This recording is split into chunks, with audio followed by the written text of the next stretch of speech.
धर्मक्षेत्रे कुरुक्षेत्रे महाकाव्य मदन मोहन तरुण के द्वारा लिखित एवं उन्हीं के द्वारा पठित। दुर्योधन का स्वप्न, भाग 35। पांडवों से रक्षित होने के पश्चात नष्ट हो चुका था दुर्योधन का सारा आत्मविश्वास। नहीं रह गई थी उसमें अब जीने की कोई आस। नहीं था वह इस मन स्थिति में हस्तिनापुर लौटने को तैयार। गंधर्वों से अपमानित हो जाने के पश्चात नहीं रह गई थी उसमें अब जीने की कोई चाह। तब कहा उससे कर्ण ने, यह कौन सी बड़ी बात यदि पांडवों ने छुड़ा लिया तुम्हें शत्रुओं से एक बार। युद्धों में होता ही रहता है ऐसा, कई बार राजा पर हो जाता है शत्रुओं का अधिकार और उसे मुक्त करा लेते हैं उसके सैनिक। कौन कह सकता है इसे उसका अपमान। युद्ध के अपने नियम हैं, उसके अपने प्रतिमान। देखो तुमने ले लिया जो भी था पांडवों के पास, फिर भी नहीं हुए पांडव कभी हताश। फिर बोले सुबल पुत्र शकुनी, कुरुनंदन मैंने सब कुछ छीन लिया जो भी था पांडवों के पास। अब करो उसका भोग, भोगो सारे सुख और साम्राज्य क्या है तुम्हारे पास अब अभाव। प्रजा स्वीकार नहीं करती उस राजा को जो है कायर, दीर्घ सूत्री, प्रमादी, दुर्व्यसनी, शोकातुर। करो स्वयं पर नियंत्रण, अन्यथा नष्ट हो जाएगी तुम्हारी श्री, जैसे नष्ट हो जाता है पानी से मिट्टी का कच्चा बर्तन। तुमसे हर प्रकार से अपमानित होकर भी पांडवों ने नहीं किया तुम्हारा तिरस्कार।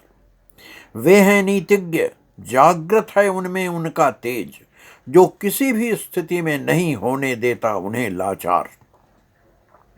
वे जानते हैं उपयुक्त समय की प्रतीक्षा करना, वे नहीं करते आगत समय का तिरस्कार। फिर कहा तनिक रुककर शकुनी ने, मत करो अपने शरीर का त्याग, प्रसन्नता भर लो मन में। हो जाओ यदि हो सको तनिक उदार, दूर हो जाएंगे तुम्हारे कष्ट यदि बदल लो अपने कुछ तुच्छ विचार।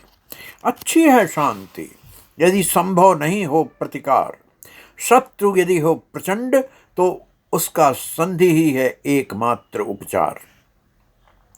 पांडवों को लौटा दो उनका राज्य, अर्पित कर दो उनकी पैतृक संपत्ति, लौटा दो उनका अपना अधिकार।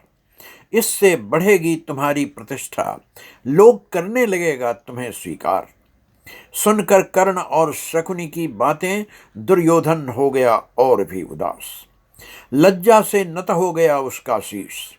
फिर कहा उसने सक्रोध, नहीं है आवश्यकता मुझे धर्म की, धन की, सुख की, शासन की, ऐश्वर्य की, भोग की। मैं जी नहीं सकता, सह कर इतना अपमान। मेरा यह जीवन है अब मरण के समान। देवताओं के भय से पाताल में छिपे दानवों को जब हुआ इसका ज्ञान, वे होने लगे विचलित और हताश। प्रतीक्षा थी उन्हें उपयुक्त समय की, ताकि वे ले सकें देवताओं से प्रतिशोध, कर सकें उनका सर्वस्व नाश। आशा थी उन्हें दुर्योधन से, जिसमें वे पाते थे दानवत्व का निवास। पांडव थे देव योनि के, वे करना चाहते थे दुर्योधन के माध्यम से उनका सर्वनाश। शुक्राचार्य की प्रेरणा से उन्होंने जागृत किया कृत्या को यज्ञ की वेदी से।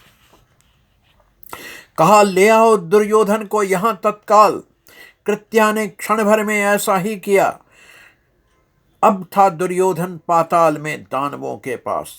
कहा दानवराज ने दुर्योधन से, आपकी सेना में बहुत से दानव हो चुके हैं सम्मिलित।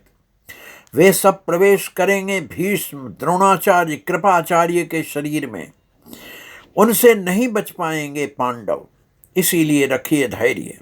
युद्ध ही है अब हमारी और आखिरी आपकी प्रतिष्ठा का आधार। कहकर दैत्यराज ने दुर्योधन को लगा लिया गले से।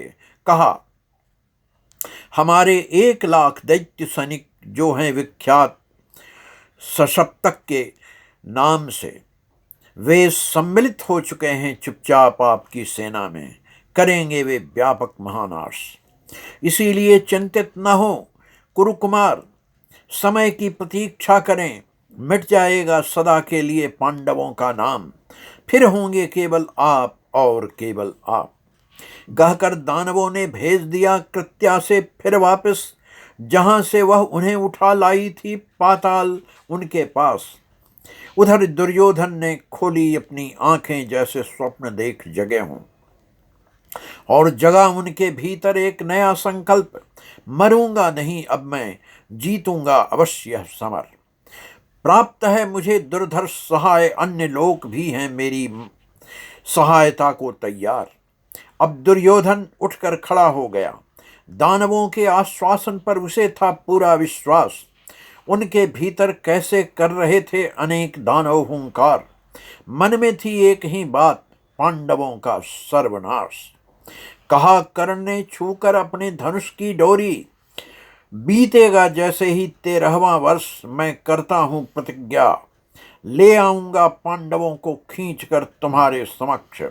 करूंगा अर्जुन का वध, समस्त पांडवों का विनाश। रखो मेरी बातों पर विश्वास। फिर बोला कर्ण, जब तक मारा नहीं जाता अर्जुन मेरे द्वारा, तब तक नहीं धुलवाऊंगा किसी से अपने पांव। नहीं ग्रहण करूंगा वह अन्न जो हो केवल जल से उत्पन्न।